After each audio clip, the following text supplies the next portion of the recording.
So throughout this video, I'm going to walk you through the setup of the interface for workflow between planners once they receive a approved plan from a client that they want to activate, and how that workflow then moves across into specialist teams so that they are aware of a new brief that's come through and have all the appropriate direction to activate the brief itself. Now, the very first thing that a planner will do is log into the platform. Now, it's really, really important here before anyone does anything that they set up their WPP Media email address as a Google address. And that's quite a simple thing to do. You just go to the Google Accounts page, create new account, and enter in your work email address. And it will configure it really quickly for you. Most of the existing Nexus or activation teams will have done this, so it's just if teams have not done that yet. So as per here, I'm going to click on Sign In with Google.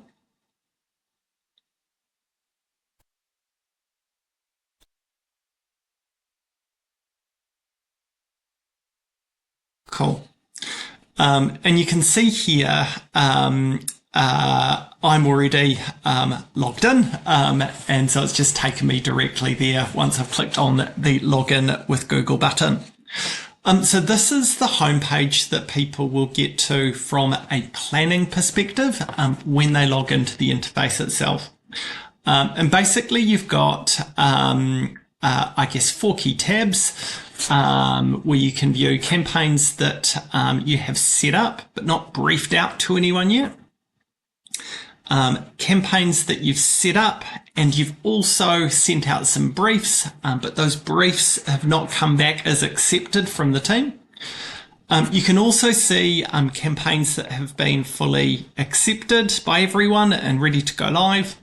And then the final stage is campaigns that the planner has revised as cancelled, and the associated specialists have all clicked to accept that cancellation. So here you've just basically got a series of cards, and they basically just give you an overview of all the campaign information that you have set up. So the first thing that we're going to do today is go through what's called the upload phase. Now, it's really important in these types of tools that we have really secure cloud storage, and everything is really, really well organized. And the way in which we're doing that is effectively when anyone uploads any kind of media plan or creative assets or approval documentation around a plan from a client, it gets sent to a Google Drive storage folder, and based on how you have logged into the platform, you will be able to really easily access links and files from that folder, and I'll take you through that shortly. So if we go to the upload section, that's the very first thing that a planner will need to go to. You'll see these 3 options of upload media plan, upload client approval, and upload creative assets. So if I go to the upload media plan tab, I just click on the open a new tab setting. I just go to browse files. I go to from device. And let's set that one here.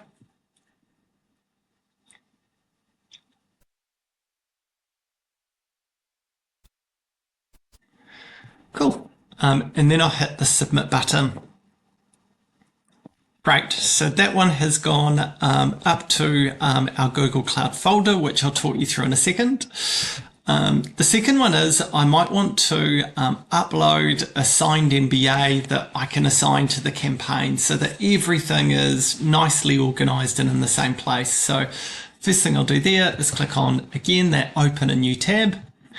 And I'll browse for a signed MBA. And then hit the submit button. Cool. Now, I might also have some creative assets that I want to upload into the system to assign to a specialist at a later stage. Again, that's quite a simple process. So if I just go to open a new tab, click on Browse Files, again from Device, and I've got the option of selecting a zip folder. Now we want, I guess, all of the components that go into this folder to be really easily navigable. So it only accepts, I guess, creative asset files that are uploaded as a zip folder.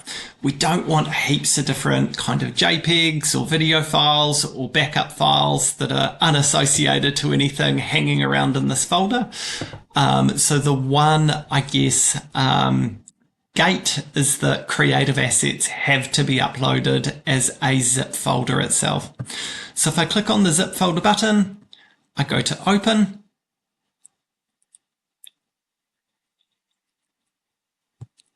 Cool. And then click on the submit button. That will again kind of upload that into the Google Drive folder.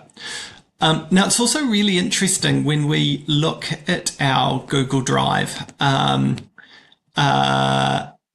So as you can see here, you've got these three key folders of WPP Media Approvals, WPP Media Creative Assets, and WPP Media Plan. So if I click on the Media Plan, you can see the file that I've just uploaded. And there's some logic in the background that we've built in to give, I guess, some unique coding to the file name itself. So you can see here we called it alpha q4 adu plan.pdf was the file that was uploaded. We've also got a unique plan ID, which I'll talk you through shortly, and the date and time that it was uploaded into the system itself. So the creative assets have exactly the same format, and the approvals file has exactly the same format itself. Now, as users are, I guess, uploading all of this information into the system, we also want to make sure that we are capturing it within the Zapier tables that have been set up in the background. So if I go back to our Zapier instance, so this is basically just a big database, you can see that you've got the media plan name here that was uploaded, an ID for the plan, and what we call our WPP MID, which is all auto-generated. The email of the person who uploaded the file. So that was just based on my, I guess, Google login that I showed you at the beginning. The time and date that it was uploaded, the original file name, and the file ID and drive. Now you can see here that there is a specific clickable URL for the, I guess, media plan asset that we've uploaded. And that comes back to us from Google Drive. And there's some logic that we've built in here that this link can only be clicked on if you have, I guess, logged into that workflow system, either through a WPP media address, or through an address with the same domain as the person who uploaded it. So as an example, if someone from Essence Mediacom had uploaded this file, it would only be accessible to people with an Essence Mediacom email address or a WPP Media email address. So I'm going to try and break this now just to show that it works. Here you go. It was accessible to me because of my email address settings. Again, it enables kind of people at any stage of the process to be able to, I guess, access those details that planners themselves have set up. Cool. So in terms of the next stage itself, I'm going to go back into that core Zapier interface and we'll go through to the next stage, which is just purely around setting up the base campaign itself. So if I go to the Create tab,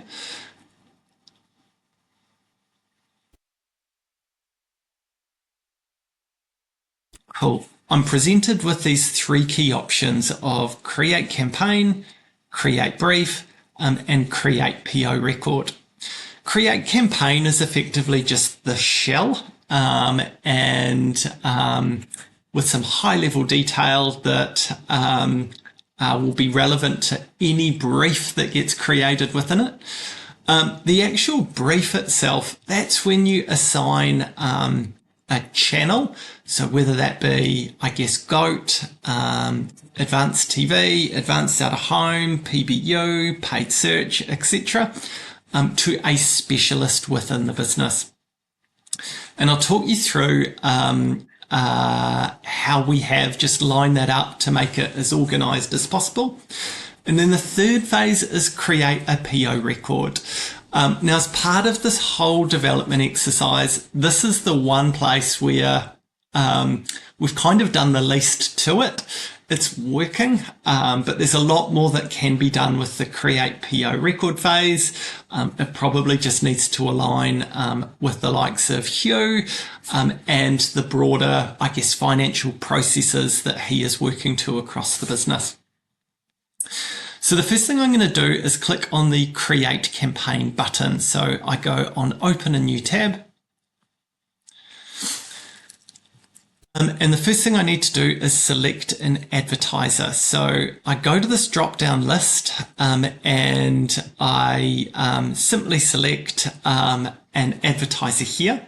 Now, these are all names that are pulled through directly from our Pegasus account instance. And the intention is to have a table of briefs that can be matched back to our Pegasus account detail if necessary. So I'm going to look for our Atico client, so Fiat Chrysler. I'm going to give this campaign a name. So let's call it Alpha Q4 2025. And then the first thing I have to do is select the media plan that I just uploaded. So you can see this one here is the one that we were looking at earlier. And then I'm going to, I guess, attach the MBA to that campaign. And I'm going to give that campaign a budget. So let's call it $100,000.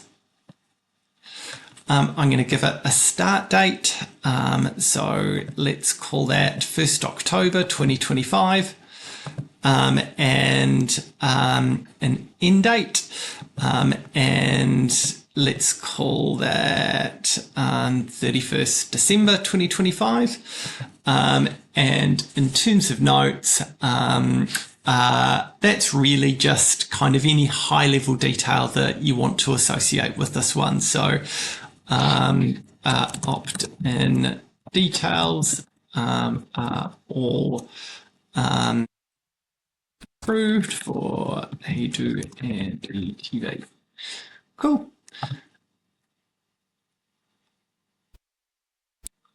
So that creates, I guess, the shell of the campaign itself. Now, there's a few different calculations and formulas that happen in the background when a user submits this form. So what I'm going to do now is go back across to the database tables that sit behind the scenes for our campaign records.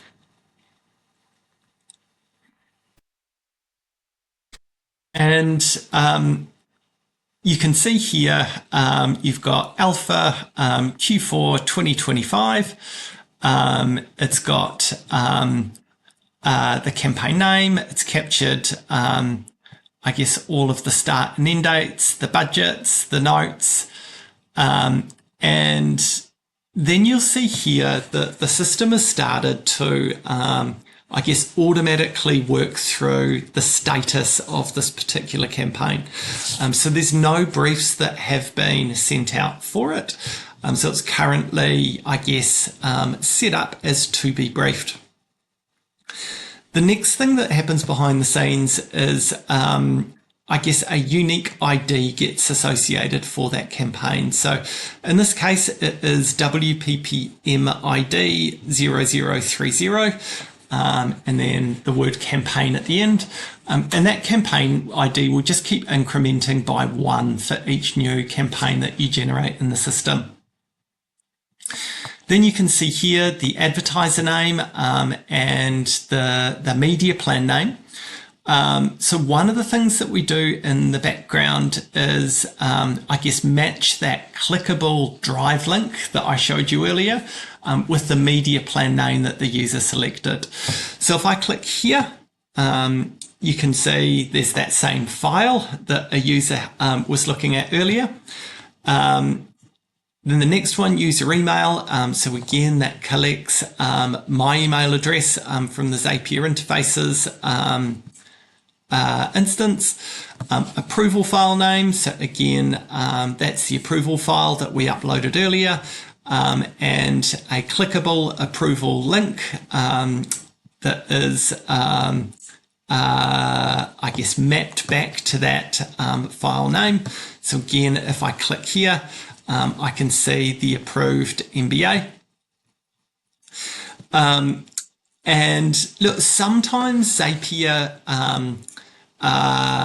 there can be a few challenges doing a lookup of an item that's been selected as a drop-down menu. So what I've done here is just created 2 fields called static, so advertiser name static and media plan static, which effectively just copy across the drop-down details. You don't really need to worry about that at all at this stage, but it's just there as a backup to make sure that all the fields are accessible. So the next field you'll see is client approval status. So as you're working through this exercise, sometimes a campaign will need to be deleted. The challenge that we've got is that when multiple people are all working together on one campaign, it can't simply be deleted. So we have to change the status from client approved to client cancelled. That then sends out a notification to anyone that has been briefed that the campaign has been cancelled and that they'll need to accept that cancellation for the status of the campaign to be cancelled. And we've got to be really careful with that again, because it's not like we are setting up something that only ourselves will be working on. We're setting something up that will be worked on by multiple different specialists within the business. Okay, so once we've gotten there, the next thing that the system works through as well is if any briefs have gone out, which are the briefs that have been accepted. So these are the ones in the channels accepted field, and which are the briefs that have not been accepted. So you can see that here in the channel alongside. Then we've got Zap processing status. So again, don't worry too much about that. This is just really about making sure that we are, I guess, processing that Zap logic one Zap at a time. And when the first zap runs, there's basically a zap 104 completed value that gets placed into this field, so that the next zap doesn't run until that field is complete. And then the final one you'll see here is WPPM campaign's fingerprint field. Basically, that just concatenates the values from, I guess, key fields within the record. And that means that we're able to do a lookup of, have there been any changes in key fields of the record as part of any kind of future processing that we might undertake. But if we go back to the interface itself,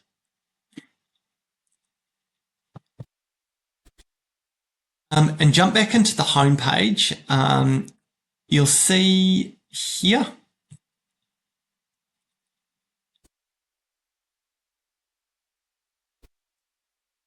that we've got our alpha campaign Q4 2025 in the to be briefed column. And then again, with kind of all of that core information that has been set up for that particular activity. Now, in order to actually get going with our campaign, we actually need to set up some briefs. So if I go back to create, click on create brief. I'm going to select the campaign that we had earlier, Alpha Q4 2025. And then the next step is to select the channel specialism. So I'm going to select Advanced Out of Home. And I'm going to select Glebe as the specialist to work on that activity. Now, the way in which this is set up is that one channel is owned by one person, and they are accountable for accepting the brief and leading it moving forward. So I'm going to give this one a channel budget of $50,000. Now, I've got some creative assets for Glebe, so I'm going to select them here. I'm going to give this a channel start date, and we'll set this up to run exactly alongside our other activity. Oops. And the end date is December 31.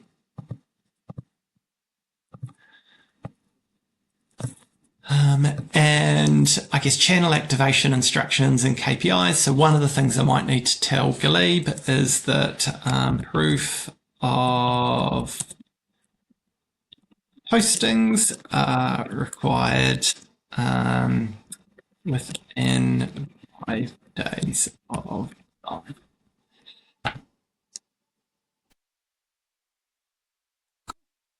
so that is I guess set up as a brief. And if we go back to the homepage, and sometimes it takes about 20 seconds to 30 seconds to process. You'll see over time the to be briefed of Alpha Q4 2025 will move into that not accepted column. So, phew, there we go. So you can see, because we've set up a brief for that activity, it's moved from to be briefed to not accepted. Now, the next thing that we'll see is effectively, what does a specialist see? So if I go to the specialist instance,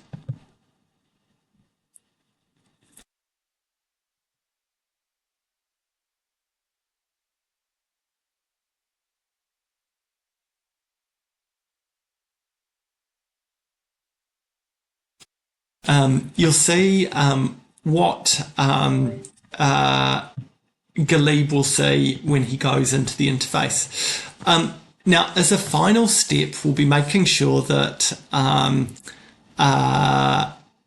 only the specialist will only be able to see and accept the IOs that have been assigned to them. But for the purposes of a demo and to make sure that all of this information and workflow steps can be surfaced, I'm able to see everything here. But if Galib was in the interface in a future step, he would only see his name and all the IO details here. Again, be able to do things like, download the creative assets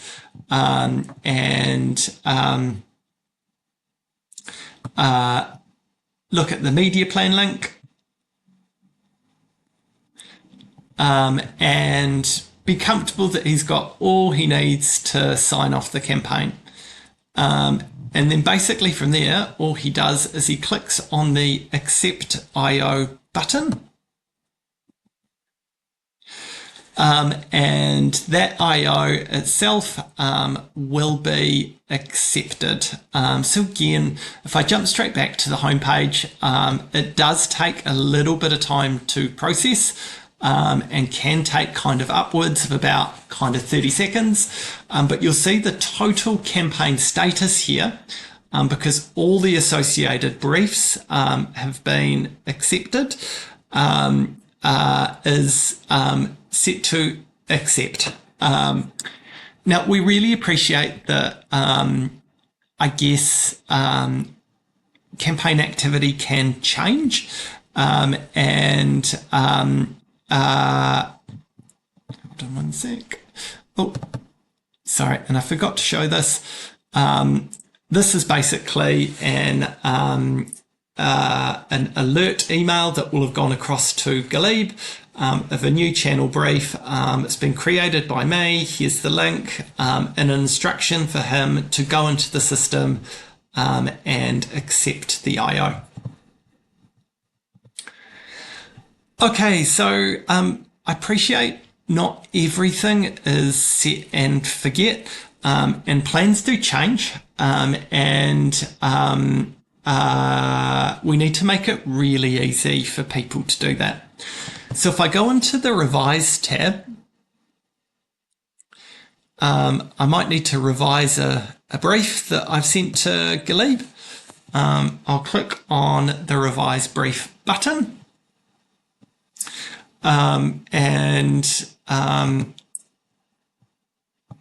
Let's just say, oh, sorry, that's the wrong one. Let's just say, please reuse existing creative assets. And I might,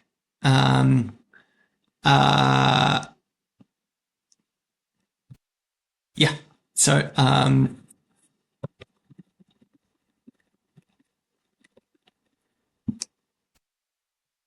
what I do there is I hit the save button, and basically Galib will receive a notification to go back into the system to re-accept the IO. And if I go back to that page we were looking at before, and I refresh the interface, you'll see that the Accept IO button has been re-enabled as we want Galib to accept it again. So if I click on that Accept IO button, basically the campaign itself will have moved from, gone, because it went back to not accepted. If I click on Accept IO, it will go back to effectively being fully accepted for the activity. Cool. Now, sometimes we need to do and make it really easy for people to make wholesale changes all at once. So if we go back to our dashboard on the home page,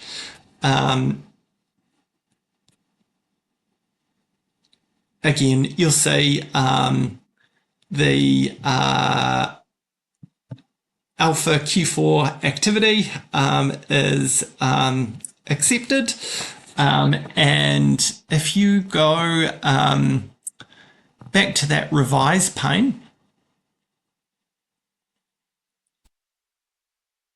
and click on revise campaign,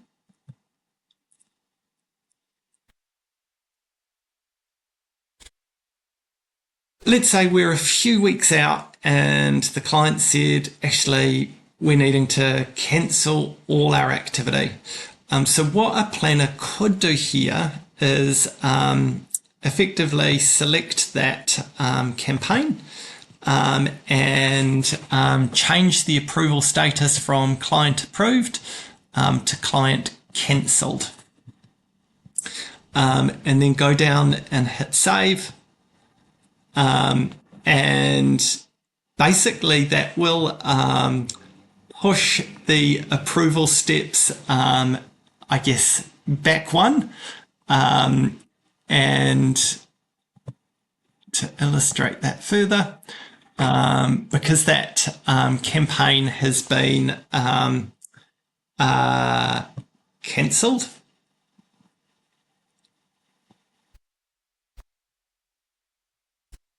what it will do is shift the Alpha Q4 activity from accepted to not accepted, but it just takes a little bit of time to go through. And then Galib will effectively have to go into the interface and re-accept that IO there. Cool. So we can see, let's just double check that the earlier change, yes, it all works perfectly. Alpha Q4 2025 is not accepted, and it needs to be accepted as cancelled. And so if I go back to the interface that Galib will be looking at, he needs to accept that as a effectively a cancellation, and that it's all good to cancel. Okay, then going through the remainder of the interface itself, you can see here there are also some other pieces. So this one is create PO record. So if I go to this one, what I can do is enter in a PO number, a value for that PO, the allocation of that PO that is going to this campaign, and then also just, I guess, attach that to the campaign records that have been created. And similarly with the other steps, we can effectively revise that record at the same time. So again, all of the notifications that come out, and I've given an example of one earlier, every time there's a change in an acceptance status of an IO that goes from accepted to pending, the specialist person will effectively receive an alert. And that comes from a Gmail address called wppmedianz@gmail.com. Cool, so I'm going to pause this step of the video here, and the next video that I share will be a little bit more in-depth behind the scenes of what's happening in the platform and things that you need to know.